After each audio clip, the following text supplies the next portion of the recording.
क्या आपने कभी नोटिस किया है कि आप किसी छोटी सी बात को लेकर इतना सोचते हैं कि वो बात आपके दिमाग में एक फिल्म बन जाती है? कोई मैसेज सीन करके जवाब ना दे तो दिमाग कहता है शायद नाराज है, शायद मैंने कुछ गलत कहा, शायद अब वो बात नहीं करेगा। और बस ओवर थिंकिंग शुरू। लेकिन कहानी यहीं खत्म नहीं होती। ओवर थिंकिंग धीरे धीरे ओवर रिएक्टिंग में बदल जाती है। एक मैसेज का जवाब देर से आया और आप गुस्से में पूरा पैराग्राफ लिख देते हैं। किसी ने आपकी बात काट दी और आप मन ही मन उससे दुश्मनी पाल लेते हैं। किसी ने थोड़ा सा मजाक कर दिया और आप उसे अपमान समझ लेते हैं। सवाल ये है, क्या सच में दुनिया आपके खिलाफ है या आपका दिमाग आपके खिलाफ काम कर रहा है? आज हम समझेंगे कैसे ओवर थिंकिंग ओवर रिएक्टिंग में बदलता है, क्यों हम छोटी बातों को बड़ा बना देते हैं और कैसे इस चक्र को तोड़ा जा सकता है। ओवर थिंकिंग क्या है? ओवर थिंकिंग मतलब एक ही बात को बार बार अलग अलग एंगल से सोचना। सोचना बुरा नहीं है, लेकिन जब सोच सॉल्यूशन की जगह स्ट्रेस देने लगे तो वो ओवर थिंकिंग है। उदाहरण, आपने बॉस को प्रेजेंटेशन भेजा, बॉस ने अभी तक रिप्लाई नहीं किया। साधारण सोच, बिजी होंगे। ओवर थिंकिंग, शायद उन्हें पसंद नहीं आया, शायद मेरी नौकरी खतरे में है, शायद मैं इस काम के लायक नहीं। यही है दिमाग की चाल। ओवर थिंकिंग की तीन सबसे बड़ी जड़ें: डर, फियर, असुरक्षा, इनसिक्योरिटी, पुराना अनुभव, चिपियस ट्रॉमा। आपका दिमाग आपको बचाना चाहता है, लेकिन वो खतरा पैदा कर देता है जहां असल में कोई खतरा होता ही नहीं। ओवर थिंकिंग से ओवर रिएक्टिंग कैसे होता है, अब समझिए सबसे खतरनाक हिस्सा। स्टेप वन, कोई घटना होती है। स्टेप टू, आप उसके बारे में जरूरत से ज्यादा सोचते हैं। स्टेप 1 से 3, दिमाग वर्स्ट केस सिनेरियो बना देता है। स्टेप 4, आप उसी कल्पना पर रिएक्शन दे देते हैं। मतलब आप रियलिटी पर नहीं, अपने इमेजिनेशन पर रिएक्ट करते हैं। उदाहरण, दोस्त ने कॉल नहीं उठाया, आपने सोचा इग्नोर कर रहा है। आप गुस्से में मैसेज कर देते हैं, अगर बात नहीं करनी तो साफ बोल दो। बाद में पता चला वो मीटिंग में था। अब बताइए, गलती किसकी थी? दिमाग की 5 चालें ओवर थिंकिंग और ओवर रिएक्टिंग के पीछे दिमाग की 5 चालें होती हैं। एक, माइंड रीडिंग। आप सोच लेते हैं कि सामने वाला क्या सोच रहा है, बिना पूछे। दो, कैटास्ट्रोफाइजिंग। छोटी बात को सबसे बुरे नतीजे तक पहुंचा देना। तीन, पर्सनलाइजेशन। हर चीज को खुद से जोड़ लेना। चार, इमोशनल रीजनिंग। मुझे बुरा लग रहा है मतलब सामने वाला गलत है। पांच, पास्ट प्रोजेक्शन। पुराने दर्द को वर्तमान पर थोप देना। आपको लगता है कि आप ज़्यादा सोचते हैं, लेकिन सच ये है, आपका दिमाग ज़्यादा सोचता है। और वो ऐसा क्यों करता है? क्योंकि आपके दिमाग का एक हिस्सा है अमिगडाला। ये दिमाग का फियर अलार्म सिस्टम है। इसका काम है खतरे को पहचानना और आपको बचाना। लेकिन समस्या यहाँ शुरू होती है। अमिगडाला असली खतरे और कल्पना वाले खतरे में फ़र्क नहीं कर पाता। अगर सामने शेर आ जाए तो डरना सही है, लेकिन अगर सिर्फ बॉस ने रिप्लाई नहीं किया तो क्या वो शेर है? नहीं। फिर भी आपका दिमाग उसी तरह रिएक्ट करता है। अब आता है दूसरा हिस्सा, प्री फ्रंटल कॉर्टेक्स।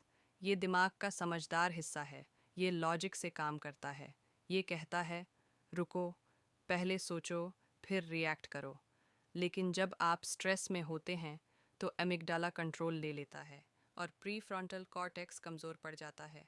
यही कारण है ओवर थिंकिंग ओवर रिएक्टिंग में बदल जाता है। स्ट्रेस हार्मोन्स की भूमिका। जब आप ज़्यादा सोचते हैं तो शरीर में कॉर्टिज़ोल बढ़ता है। कॉर्टिज़ोल क्या करता है? दिल की धड़कन, तेज़ पसीना, बेचैनी, गुस्सा, चिड़चिड़ापन।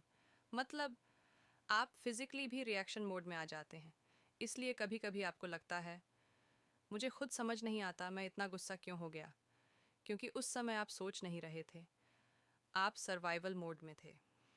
ओवर थिंकिंग बराबर लूप सिस्टम। आपका दिमाग एक लूप बना लेता है।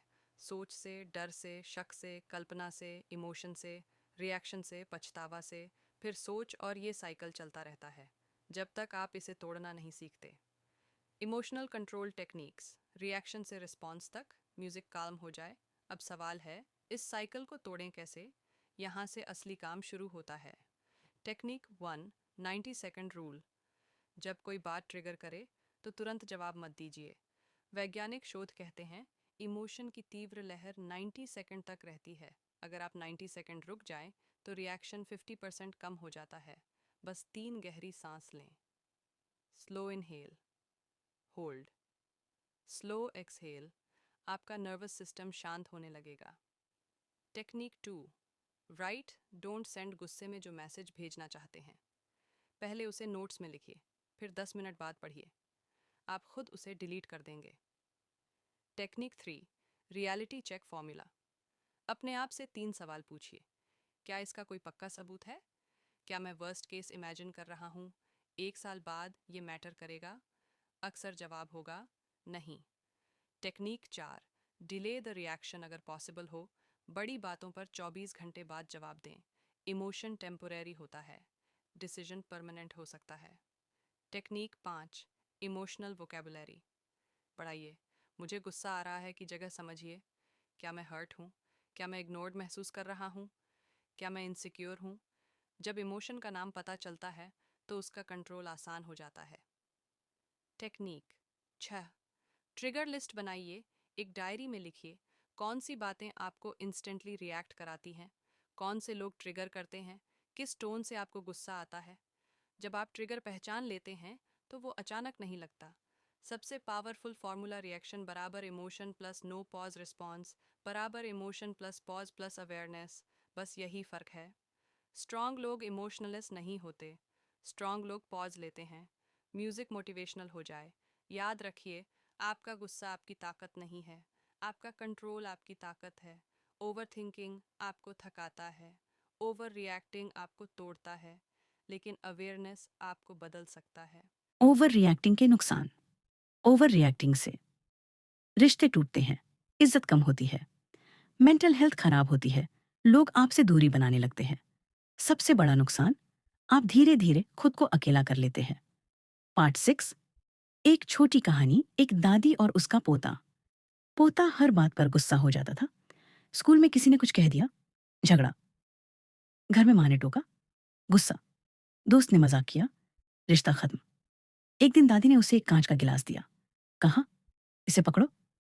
कुछ मिनट बाद पूछा, भारी लग रहा है? पोता बोला, नहीं। 30 मिनट बाद, अब थोड़ा भारी लग रहा है। 1 घंटे बाद, अब हाथ दर्द कर रहा है। दादी बोली, गिलास का वजन नहीं बढ़ा, लेकिन तुम जितनी देर उसे पकड़े रहे उतना भारी लगता गया। ओवर थिंकिंग भी ऐसा ही है, जितनी देर पकड़ोगे उतना भारी होगा। अगर आपको हमारी वीडियो अच्छी लगी हो तो वीडियो को लाइक